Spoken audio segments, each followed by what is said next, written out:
6 months after Pearl Harbor, the Imperial Japanese Navy ruled these waters like a god of iron and fire. They believed the Americans were broken, their fleet scattered, their morale ash and memory. They were wrong. At dawn on June 4, 1942, a coded Japanese message crackled across the Pacific. AF is short of water. 3 words. That was all US intelligence needed to confirm what their cryptanalysts at Station Hypo had guessed. AF meant Midway. It was the move they had been waiting for. In a cramped, airless room in Pearl Harbor, Commander Joseph Rochefort leaned over his decoding machine, cigarette ash balanced on his lip. He'd spent weeks swimming through oceans of encrypted gibberish, and now, finally, the enemy's plan was clear. Japan's mighty carrier fleet was steaming straight into an ambush it didn't know existed. 3,000 miles away, aboard the USS Enterprise, young pilots sharpened pencils, checked their maps, and stared out at the endless blue. They were outnumbered, outgunned, and operating on faith. Faith in intelligence, faith in their commanders, faith that luck itself might have chosen their side. No one aboard those ships knew that the next 3 days would decide the fate of the Pacific. That in mere hours, men in fragile aircraft would dive through storms of gunfire to strike blows that would tilt the balance of the entire war.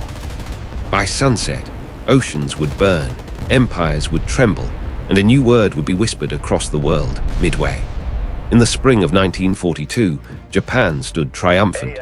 From the Philippines to Singapore, its flag stretched across half the Pacific. The Imperial Navy had crushed every opponent it faced, its carriers untouchable, its pilots veterans of a dozen victories. The rising sun seemed unstoppable, but war has a strange rhythm. Empires rise not only on strength, but on what they fail to see. For Japan, the blindness was born of victory itself.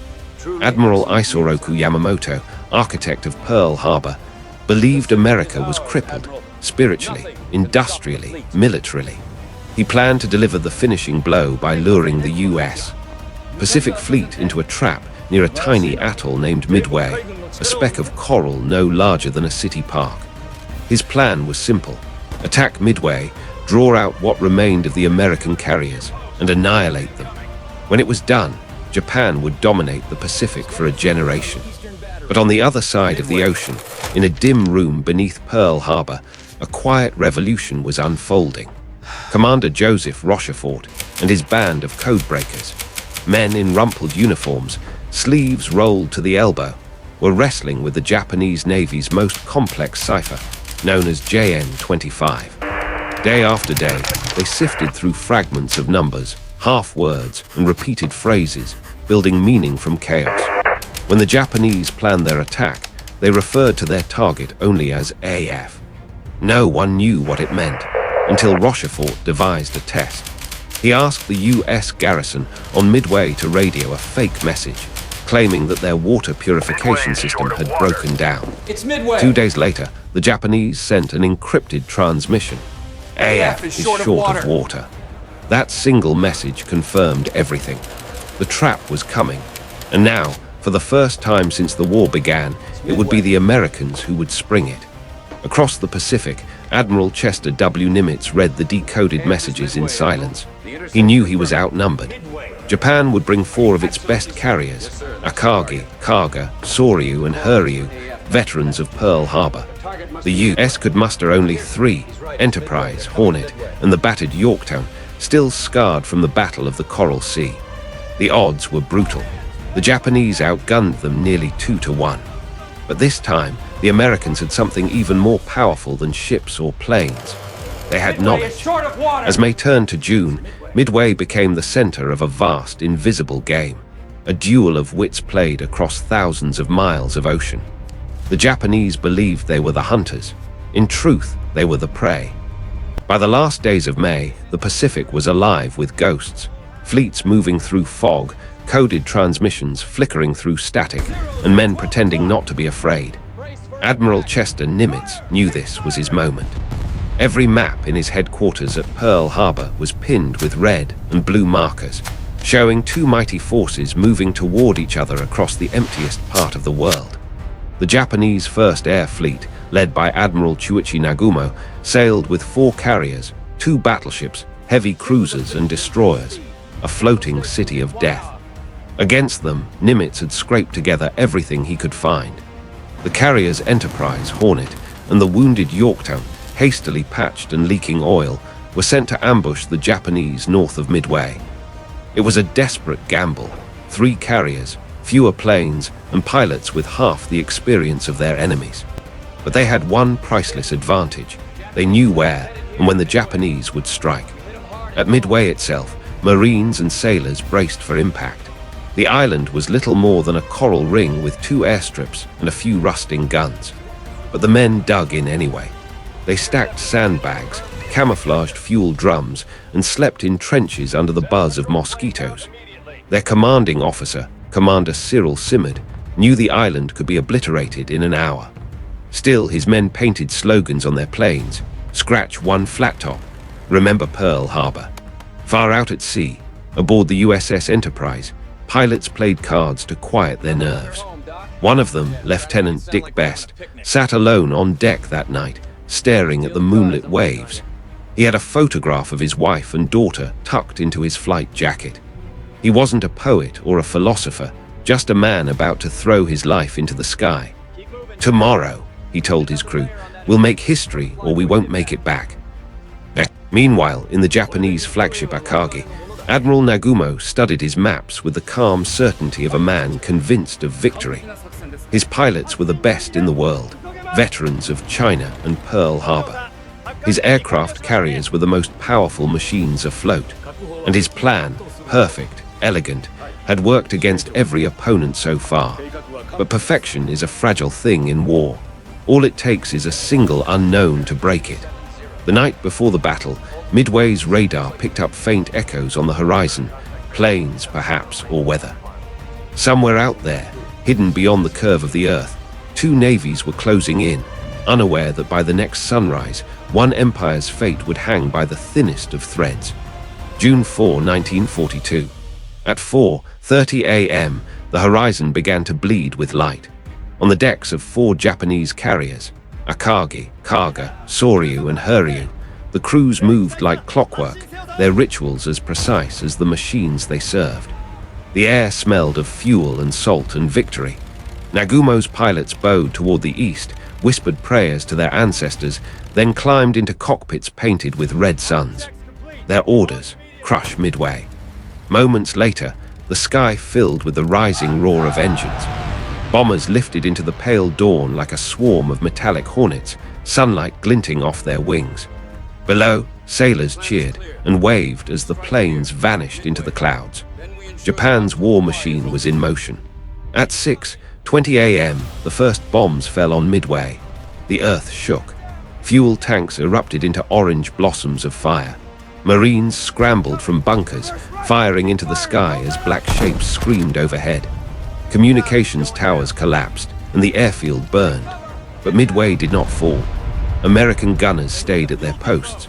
Pilots staggered to their planes through smoke and shrapnel, took off under fire, and charged toward the enemy fleet, half-drained, half-armed, and utterly fearless. In the chaos above the ocean, the battle became a storm of madness. American torpedo squadrons, slow, under-armored, practically suicidal, attacked first. Squadron after squadron flew straight into walls of Japanese gunfire. One by one, they were cut to pieces. Torpedoes fell wide. Planes vanished into flame. The sea was littered with wreckage and bodies. Torpedo Squadron 8, led by Lieutenant Commander John Waldron, pressed on despite knowing their radios were dead and their fighter cover lost. One of his men, Ensign George Gay, saw every plane in his squadron destroyed around him. He ditched into the ocean, alone, watching the battle rage from the water as his comrades burned above him. Not a single torpedo from his unit struck home, but their sacrifice drew the Japanese fighters down to sea level, leaving the skies above momentarily unguarded.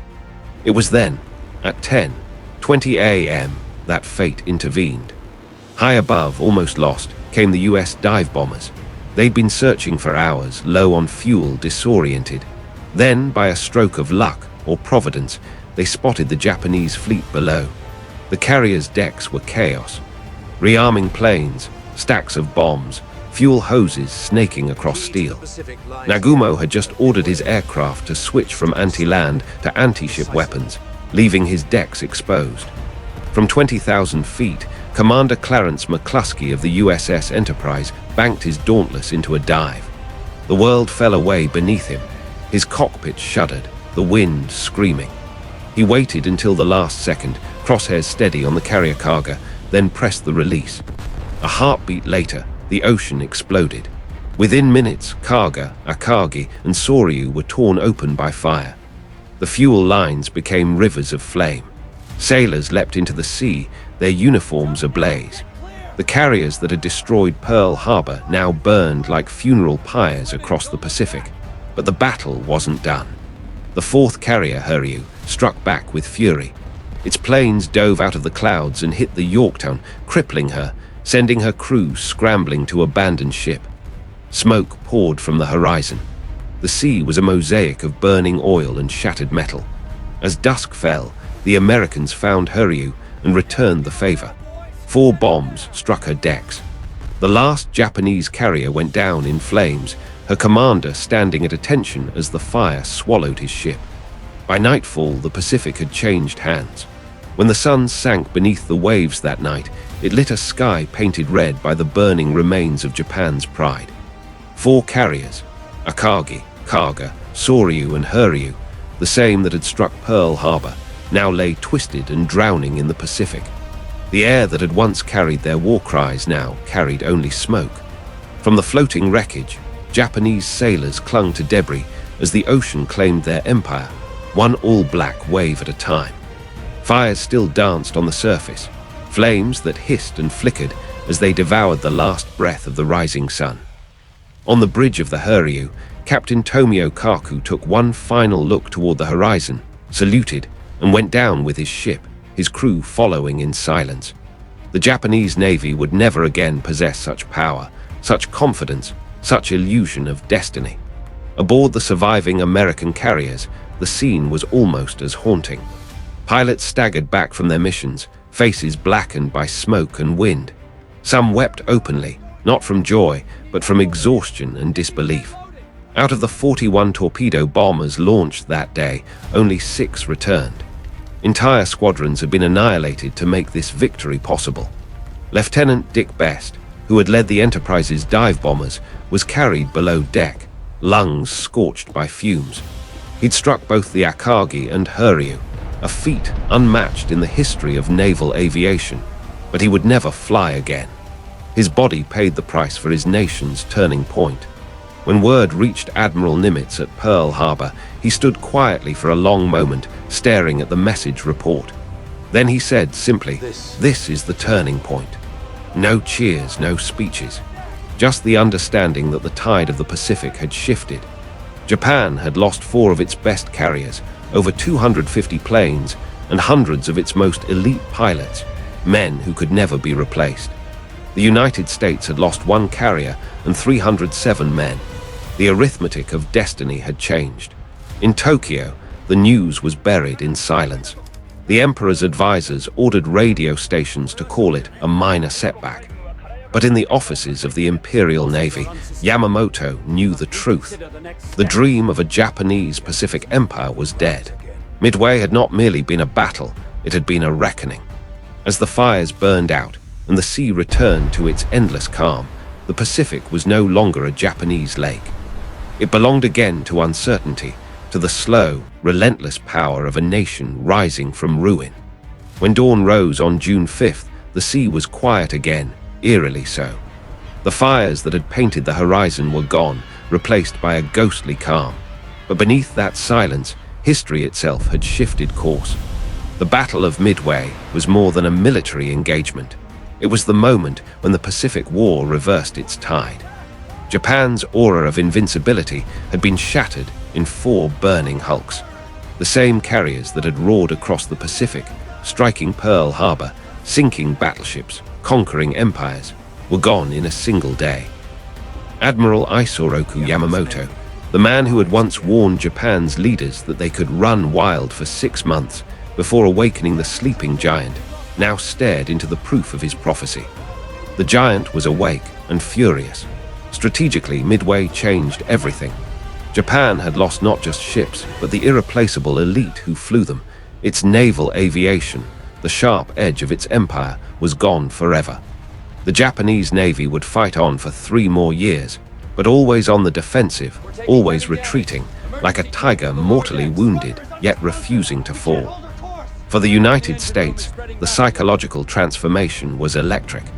The ghosts of Pearl Harbor were exorcised in those flames. Across America, the headlines screamed, "Japanese Navy smashed AT Midway." The public, once haunted by fear, now believed in victory. Factories roared to life. Pilots volunteered in droves.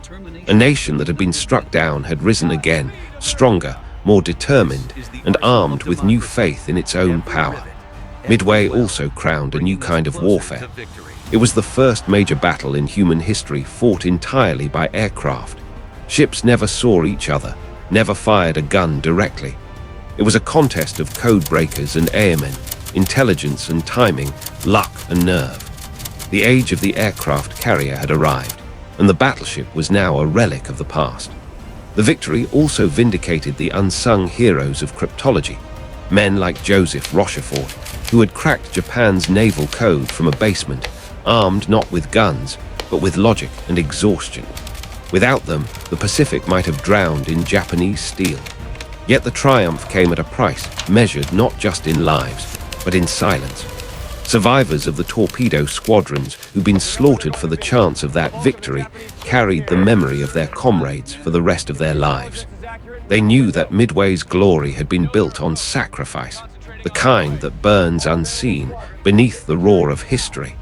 From that day onward, the Pacific belonged to the Americans. They would move island by island, mile by mile, until Tokyo itself lay within reach. But the seed of that victory was planted at Midway by exhausted codebreakers, doomed pilots, and commanders who gambled everything on the thinnest edge of chance.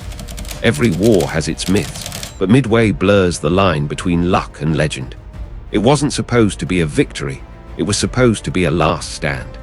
The Americans were outnumbered, their ships still scarred from Pearl Harbor, their pilots barely trained. Yet somehow, against all arithmetic and logic, the tide turned. What happened at Midway wasn't a miracle. It was the culmination of human flaws and human brilliance colliding in the right moment. The Japanese believed in perfection, in plans so intricate they could not fail. The Americans believed in adaptation, in improvisation born of desperation. Between those two philosophies, fate chose the latter. Rochefort's team of codebreakers had no glory, no medals, and for months, no recognition. They worked in secret, slept on floors, and gambled their conclusions on patterns of half-deciphered numbers. Yet their unseen labor saved thousands. Midway was proof that wars are not won only by men with guns, but by those who understand that knowledge itself is a weapon. Then there were the pilots, the human core of the chaos. Men like John Waldron, who led his torpedo squadron into certain death, knowing the odds were hopeless. Or Dick Best, diving through tracer fire, lungs searing, until the crosshairs locked onto Akagi. They were not gods or mythic heroes. They were ordinary men who did the extraordinary because history demanded it. And history, as always, was cruel. Had the bombers missed by a minute, had the wind shifted, had a scout plane seen the enemy sooner, the outcome could have been reversed. That is the haunting truth of Midway. Victory hung by threads invisible to those who lived it. The battle revealed the fragile balance between order and chaos in war. One side trusted its plans too much. The other trusted its instincts just enough. Out of that imbalance came the turning of the tide. In the years that followed, survivors of Midway would speak of it not with triumph, but with reverence. Many believed they had witnessed something larger than human intention, destiny itself taking form through smoke and steel. For the Americans, it became a story of redemption. For the Japanese, a story of hubris. For the world, a lesson in how fragile power truly is. When you stand on Midway Atoll today, the wind still howls across its coral flats. The ocean looks as it did in 1942, vast, unending, indifferent. Yet somewhere beneath those waves lie the bones of ships and men who proved that the course of history can change in a single morning. The ocean keeps its secrets, but Midway's secret is this. Sometimes the smallest piece of intelligence, the briefest moment of courage, or the narrowest stroke of chance can tilt the balance of the entire world.